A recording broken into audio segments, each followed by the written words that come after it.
Le livre du ciel, tome 16, 26 décembre 1923. Pour celui qui vit dans la volonté divine, c'est toujours Noël. La mort continuelle de Jésus dans la volonté divine, de même que celle de Louisa. Ayant traversé des jours très amers à cause de la privation de mon doux Jésus, je me sentais comme un misérable chiffon que Jésus mettait de côté tant il en était dégoûté. Alors j'entendis en mon intérieur: dans ma volonté, il n'y a pas de chiffon. Tout y est vie, et vie divine. Un chiffon devient déchiré et sale parce qu'il ne possède pas la vie. Dans ma volonté qui possède la vie et la donne à toute chose, il n'y a pas de danger que l'âme soit déchirée, et encore moins qu'elle devienne sale. Quant à moi, sans prêter attention à ce que j'entendais, je me disais: quelles belles vacances de Noël Jésus me fait passer. Cela montre bien combien il m'aime. Bougeant en moi, il me dit: ma fille, pour celui qui fait ma volonté, c'est toujours Noël. Lorsque son âme entre dans ma volonté, je suis conçu en elle. Quand elle poursuit dans ma volonté, je lui apporte ma vie. Quand elle complète son acte, une plus grande chose se produit. Cette âme est elle-même conçue en moi, apportant sa vie dans la mienne et participant à mes propres actes. Celui qui participe à la fête de Noël une fois par année vit quelque chose de nouveau en lui. Mais pour celui qui vit dans ma volonté, c'est toujours Noël. Je renais à travers chacun de ces actes. Veux-tu donc que je naisse en toi une fois par année seulement? Non, non. Pour celui qui fait ma volonté, ma naissance, ma vie, ma mort et ma résurrection forment un acte continu, jamais interrompu. Sinon, quelle serait la différence, l'incommensurable différence par rapport aux autres saintetés? En entendant ces mots, je me sentis encore plus aigrie, et je me dis: que de fantaisie! Ce que j'entends n'est rien d'autre qu'un très subtil orgueil de ma part. Seulement mon orgueil peut me suggérer de telles choses et atteindre le point de me faire écrire tant de choses concernant la volonté de Dieu. Les autres sont bons et humbles, et c'est pourquoi personne d'autre n'a jamais osé écrire quelque chose. Pendant que je pensais ainsi, je ressentais une telle douleur que je sentais mon cœur se briser. J'essayais de me distraire pour ne rien ressentir. Quelle terrible lutte, au point de me sentir mourir. Mon bien-aimé Jésus se fit voir comme s'il voulait m'en dire plus concernant sa très sainte volonté. Je lui dis: mon Jésus, aide-moi. Ne vois-tu pas combien d'orgueil il y a en moi? Aie pitié de moi, libère-moi de ce subtil orgueil. Je ne veux rien savoir si ce n'est de t'aimer. Il me dit: ma fille, les croix et les douleurs sont comme un pressoir pour l'âme.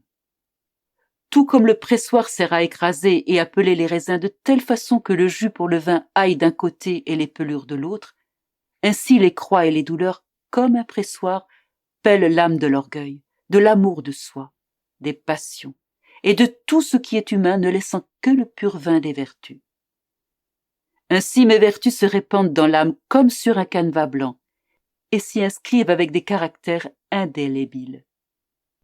Comment peux-tu donc craindre si à chaque fois que je te manifeste mes vérités au sujet de ma volonté, cela est précédé de croix et de douleurs?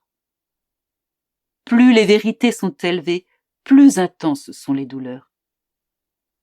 Ce n'est rien d'autre que la pression du pressoir que j'exerce sur toi pour que tout ce qui est humain en toi soit enlevé.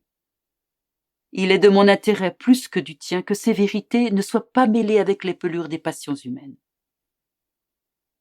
Je repris: mon Jésus, pardonne-moi si je te dis ceci, mais tu es toi-même la cause de mes peurs. Si tu ne te cachais pas et ne me privais pas de toi, il n'y aurait en moi aucune place pour que ces peurs s'élèvent. Oh Jésus, tu me fais mourir, et cela d'une mort cruelle et double, puisque je ne meurs pas. Oh, si seulement je pouvais mourir vraiment, comme ce serait doux pour moi. Oh Jésus, je t'assure, je ne peux en supporter plus. Soit que tu me prennes avec toi, ou que tu restes avec moi. Pendant que je disais cela, mon aimable Jésus me serra dans ses bras. C'était comme s'il pressait quelque chose avec ses mains, et je me sentais comme sous un pressoir. Je suis incapable de dire la souffrance que je ressentis. Lui seul sait ce qu'il m'a fait souffrir.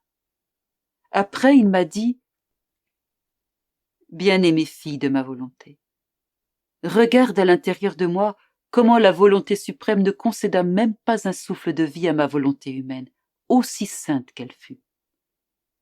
Je devais rester sous la pression de la volonté divine plus que sous un pressoir. Elle constituait la vie de tous mes battements de cœur, de toutes mes paroles, de tous mes actes.